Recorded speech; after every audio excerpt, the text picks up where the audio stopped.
Sorry, it's very difficult. I'm usually very emotional.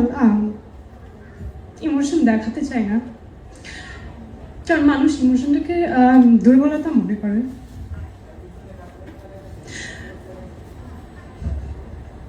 But আজকে এখানে সবার মাঝে হয়তো আমি সবচেয়ে ইয়াংগেস্ট। এই বয়সে আসলে আমার এত এত অর্জন এবং এত কিছু আমি মনে হয় যে আমি কখনো ভাবিনি স্বপ্নে যে হতে পারে। কিন্তু আমার মা ভেবেছিল। আমার আজকে অভিনয় জীবনের যাত্রা বলি বা গান শেখা সব কিছু, এগুলোর আসলে পেছনে আমার মার অবদান। এটা আমার বাবা না, সম্পূর্ণ আমার মায়ের অবদান। কারণ আমার মা আমার বাবার সাথে যুদ্ধ করে আমাকে নাচের স্কুলে ভর্তি করেছে, গানে দিয়েছে। আমার পরীক্ষার মাঝখানে আমার কোনো কাজ আসলে আমার মা বাবার সাথে ফাইট করেছে যে না, তোমার মেয়ে পারবে, ভালো করবে, ওকে একটা সুযোগ দেওয়া উচিত। ও পড়াশোনায়ও যেভাবে মেনটেন করবে সেইভাবে ও অন্যান্য সব কিছুতেই করবে। তো আমার যখন হোলি ক্রসে চান্স পাই আমি ক্লাস 6-এ, ওটা আমার জন্য মানে অনেক বড় একটা পাওয়া ছিল। তো হোলি ক্রসে ভর্তি হওয়ার পরও যেহেতু আমাদের ঢাকার বাইরে থাকতাম বাবার পোস্টিংয়ের কারণে, আমার মা ফাইট করে আমাকে আর আমার ছোটো ভাইকে নিয়ে ঢাকায় চলে এসেছে যে আমি পারবো, তুমি কিছু মনে করো না। অথচ তার আগ পর্যন্ত আমাদের এক গ্লাস পানিও ঢেলে খেতে হয়নি, যেহেতু আমার বাবা সরকারি কর্মকর্তা ছিল।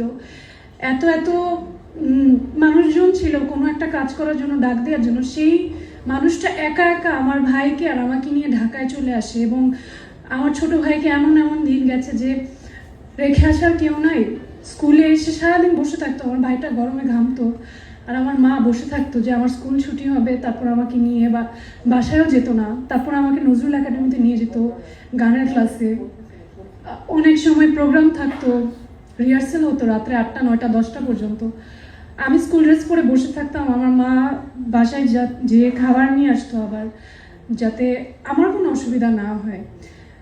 ইভেন আমার যখন কাজের প্রথম অফার আসে তখনও আমার মা আমাকে জোর করে যে she is the first person to recognise that creativity inside me.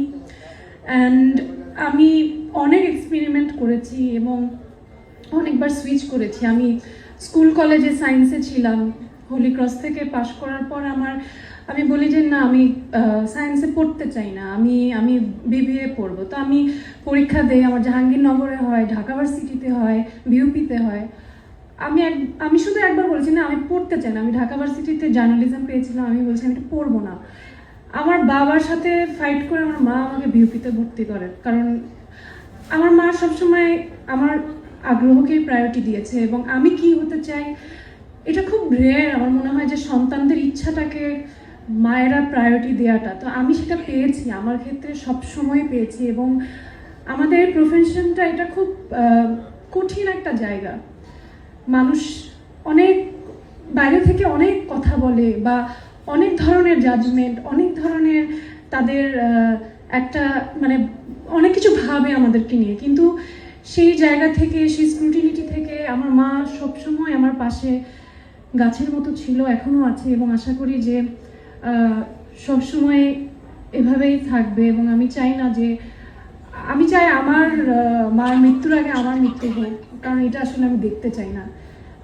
পৃথিবীর সকল মারা ভালো থাকুক এবং সবাইকে মা দিবসের শুভেচ্ছা। ধন্যবাদ।